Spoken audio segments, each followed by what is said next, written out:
जय श्री महाकाल। नमस्कार दर्शक मित्रों, हमने आगे ग्रह दोष के बारे में कुछ बातें की। आज हम निज शरीर कर्म दोष के बारे में हम कुछ बातें करेंगे। हमारे जीवन में जब से हम समझदार हुए हैं तब से लेकर अभी तक जाने अनजाने कई प्रकार के हम पाप करते हैं और वही पाप जो है कर्म दोष बनता है। इसी वजह से आपको सावधानी अवश्य रखनी है।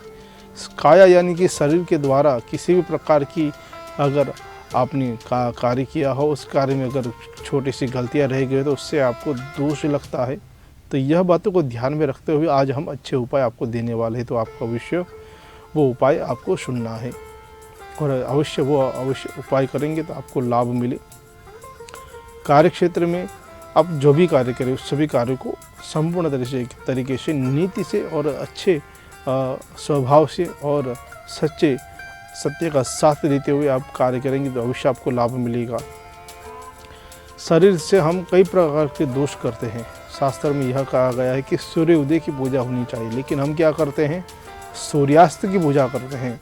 हम शाम के समय में सनसेट पॉइंट में जाते हैं और सूर्य ढलता है वो हम दर्शन करते हैं, लेकिन शास्त्र यह मना कर देता है। इसलिए सूर्य उदय की पूजा होनी जरूरी है। सूर्य उदय जब होता है तब आप सनसेट पॉइंट पे जाइए और वहाँ पे सूर्य देव को अर्घ्य अर्पण कीजिए, जिससे आने वाला जो साल है वो आपके लिए बहुत ही शुभकारी बने, लाभकारी बने, अच्छे स्वास्थ्य की प्राप्ति मिले।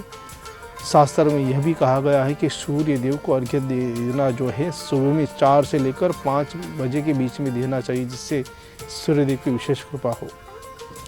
हम अपने शरीर से 3 प्रकार के मुख्य पाप करते हैं: कायिक, वाचिक और मानसिक। शरीर से पाप करते हैं, वाणी से करते हैं और मानसिक सोचने से भी हम पाप होता है। इसी वजह से आपको सावधानी रखनी है, अच्छी बातें करनी है, अच्छे कार्य को देखना है और अच्छी बातों को सुनना है, मन में विचार लाने, जिससे आपका मन पवित्र हो, शरीर पवित्र हो और आप शुभ कार्य कर सकें। आप गार्डन में जा रहे हैं, वहाँ पे जो हरी घास है वो तोड़ते हैं तो वो भी आपके लिए पाप समान है।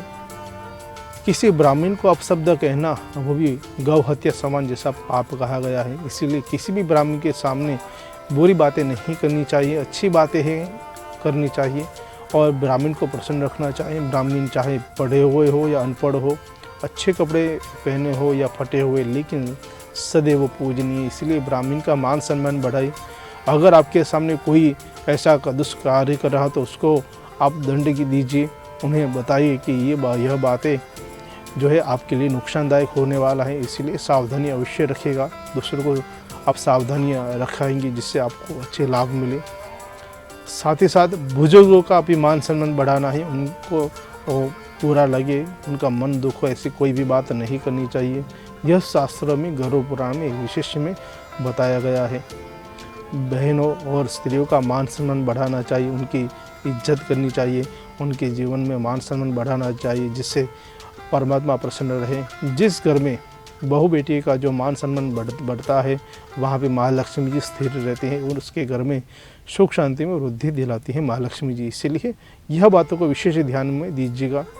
पंचगव्य का आज के दिन आपको पान करना है, जिससे आप निज शरीर से जो भी दोष हुआ है उसमें से आपको शांति मिले।